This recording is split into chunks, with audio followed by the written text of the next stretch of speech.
লাইলাতুন নিসফি মিন শাবান প্রচলিত শবে বরাত উপলক্ষে আমাদের করণীয় কি? বিশেষ করে এই রাতে মসজিদে ওয়াজ মাহফিল, দোয়া দরুদ, ইবাদত বন্দেগী এবং নানা ধরনের খানা দানার আয়োজন করা হয়। কোরআন সুন্নাহর আলোকে এগুলো ঠিক কিনা জানালে উপকৃত হব। ভাইরা আমার, লাইলাতুন নিসফি মিন শাবান যেটাকে আমরা শবে বরাত বলি, এই লাইলাতুন নিসফি মিন শাবানে আল্লাহ তাআলা হিংসুক এবং মুশরিক ছাড়া বাকি মানুষদেরকে, বাকি মুসলমানদেরকে আল্লাহ তাআলা সাধারণ ক্ষমা ঘোষণা করেন মর্মে একটা হাদিস আছে। এছাড়া আরো বেশ কিছু হাদিস আছে যেগুলোর কোনো না অনেকগুলো সনদের মধ্যে কিছুটা দুর্বলতা আছে, কিন্তু মোটের পরে এ রাতের ফজিলত সুসাব্যস্ত এবং প্রমাণিত। কিন্তু এর মানে এই নয় যে এই রাতকে কেন্দ্র করে আমরা যা করি আমাদের দেশে তার সব সঠিক। আমাদের দেশে লাইলাতুল বরাতে মানুষের যে ভিড় মসজিদগুলোতে, এটা তো ভালো জিনিস যে মানুষ মসজিদে আসছে, কিন্তু অন্যদিন না এসে এই রাতে বেশি আসার কারণটা কি? লাইলাতুল কদর বেশি ফজিলতপূর্ণ নাকি এই রাত বেশি ফজিলতপূর্ণ? লাইলাতুল কদরের সাথে কোনো তুলনা চলবে? সেই রাতে মানুষ কি এত বেশি ইবাদতের চেষ্টা করে? তাহলে এই রাতে এত বেশি চেষ্টার রহস্যটা কোথায়? রহস্য হলো আমাদের দেশে মানুষ মনে করে যে এই রাতে ভাগ্য ঠিক হয়, অতএব সারা বছর যাই করি না করি এই একটা রাত মসজিদে গিয়া আল্লাহ বিল্লাহ করে যদি সারা বছরের ভাগ্যটা ঠিকঠাক করা যায়, এরপর আর মসজিদে যায় কেন? এই চালাকি করলে কি ভাগ্য ঠিক হয়ে যাবে? ভাইরা আমার, লাইলাতুন নিসফি মিন শাবানকে কেন্দ্র করে বহুবিধ বিদআত, বহুবিধ বাড়াবাড়ি, বহুবিধ কুসংস্কার আমাদের সমাজে আছে। একসময় তো প্রচুর পরিমাণ পটকা ফুটাফাটি চলতো। আলহামদুলিল্লাহ, প্রশাসনের ভাইয়েরা প্রতি বছর নিষেধাজ্ঞা আরোপ করেন এবং এটা অনেকটা কমেছে, যেটা আমাদের নিরাপত্তা হুমকির মধ্যে আমাদেরকে ফেলে। দিনের নামে আমরা কখনো সেগুলো করতে পারি না। অনেক মসজিদে আলোকসজ্জা করা হয়। আলোকসজ্জা তো আপনি এমনিই করেন সারা বছর, কিন্তু এই রাতকে কেন্দ্র করে আলাদা করে আলোকসজ্জা করা, এ রাতকে কেন্দ্র করে ওই যে হালুয়া রুটি খাওয়ার একটা ব্যাপার এখনো আমাদের দেশে কোথাও কোথাও আছে। অনেকে মনে করে নবীজির দাঁত মোবারক শহীদ হয়েছেন উহুদের ময়দানে, তো তিনি হালুয়া খাইছেন, সেজন্য আমরা ভালো দাঁতে হালুয়া খাই। নবীজির দাঁত ভাঙে হালুয়া খাইছেন, আমাদের আস্ত দাঁতে আমরা কি খাই? হালুয়া খাই। আপনার বাপের ঠ্যাং ভেঙে গেছে, উনি একটা লাঠি দিয়া খোড়ায় খোড়ায় হাঁটে, আপনার আস্ত ভালো দুইটা ঠ্যাং আছে, আপনি বাপের মহব্বতে বলছেন বাবা তোমার পাওটা ভেঙে গেছে, সেই মহব্বতে আমি আমার ভালো পাও নিয়ে লাঠি দিয়ে আমি খোড়ায় খোড়ায় হাঁটতেছি।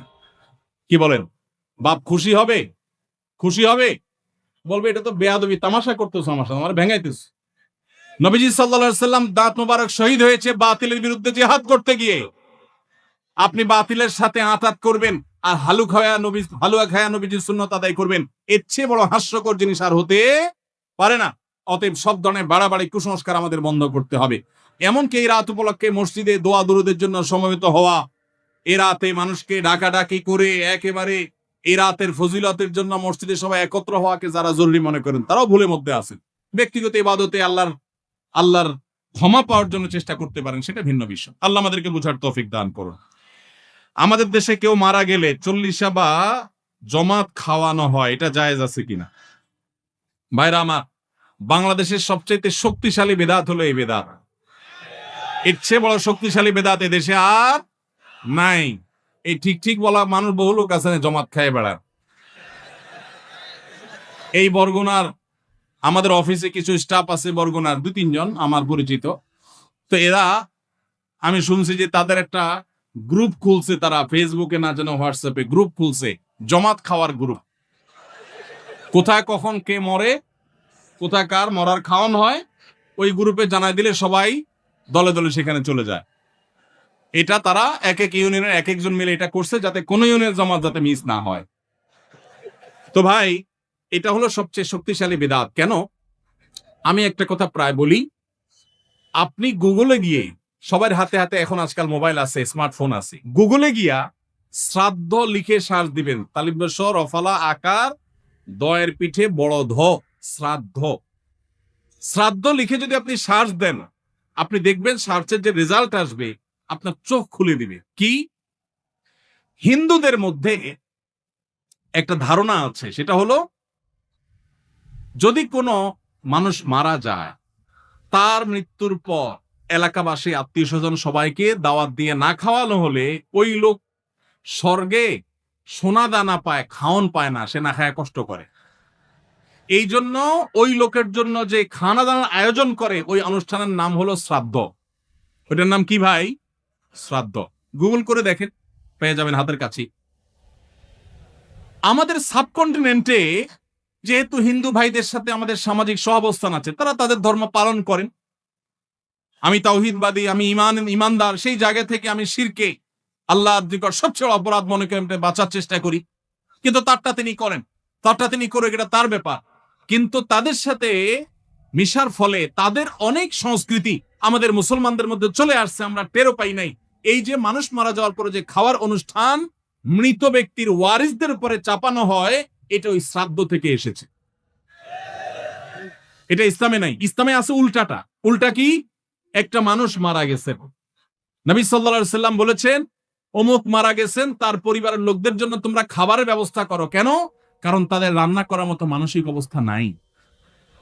আমরাও সেটা করি অবশ্য, আপনারাও করেন। কেউ মারা গেলে তার আত্মীয় স্বজন, তার ছেলে মেয়ে বউ বাচ্চাদেরকে খাওয়ান দাওয়ান দেন, 2 দিন 3 দিন একটু খাওয়ান টাওয়ান পাঠান, এরপরে 40 দিনের দিন সুদে আসলে একসাথে উঠায় নেন। কি বলেন?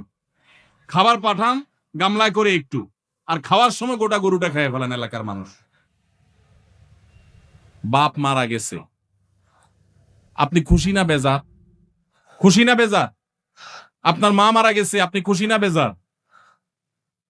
যদি বেজার হন, খাওয়ানোর যত অপশন আছে, খাওয়ানোর যত উপলক্ষ আছে মানুষ খাওয়ানো, এটা খুশি হয়ে না বেজার হইয়া?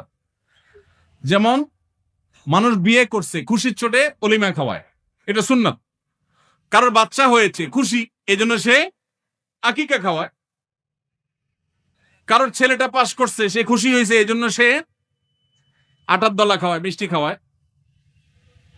কিন্তু আপনার বাবা মারা গেছে, আপনার তো মনের কষ্ট। আপনি যেভাবে জিয়াফত দিচ্ছেন, আপনি যেভাবে মেজবানি খাওয়াচ্ছেন, এটা দেখে তো মনে হচ্ছে আপনি অনেক খুশি যে বাপটা চলে গেছে, এখন জমি জমার ভাগযোগগুলো আমরা পাবো। এই উসিলা সবাই খাওয়াই। আল্লাহ আমাদেরকে হেদায়েত দান করুন।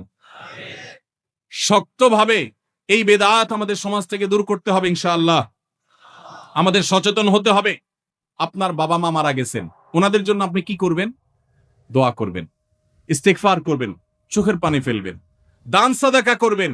মাদ্রাসায় এতিম গরিব ছাত্ররা আছে, একবেলা খাবার টাকা দিয়ে দেন। মসজিদে কিছু ইট কিনে দেন, মসজিদের জায়গা কিনবে, সেখানে টাকা দিয়ে দেন। একজন গরিব মানুষকে কিছু টাকা দিয়ে দেন। মুর্দার তরফ থেকে সাদাকা করলে তার সব মুর্দা পায়, সেটা আপনি করেন। কিন্তু এই যে অন্য ধর্মের মানুষদের মতো করে খাবার অনুষ্ঠান যেটা করছেন, এটা সুন্নাহর খেলাফ। সুন্নাহ হলো মৃত ব্যক্তির পরিবারকে খাওয়ানো, তাদের কাছ থেকে খাওয়াটা সুন্নাত নয়। আল্লাহ আমাদেরকে বুঝার তৌফিক দান করুন। মুশকিল হলো এটা যদি আপনি না করেন, আজকের ওয়াজ শোনার পর এলাকাবাসী বলবে অমুক লোকটা মারা গেছে, কি ছেলে মেয়ে রেখে গেছে, কারো একটা হাত ধোয়াইলো না। বলবে কিনা বলেন? কেন আপনার হাত আরেকজন ধোয়াইতে হবে? আপনার হাতকে লুলা হয়ে গেছে? হ্যাঁ, আরেকজন হাত ধোয়াইতে হবে, নিজের হাতে যদি ধুতে পারেন না? হাত ধোয়ানো মানে খাওয়ানোর, তাই না? এলাকাবাসী বহু কিছু বলবে, কিন্তু আপনি অটল থাকবেন যে আমি ইনশাআল্লাহ এগুলা করব, আমার বাবার জন্য মায়ের জন্য যেটা করলে সওয়াব হবে সেটা আমি করব।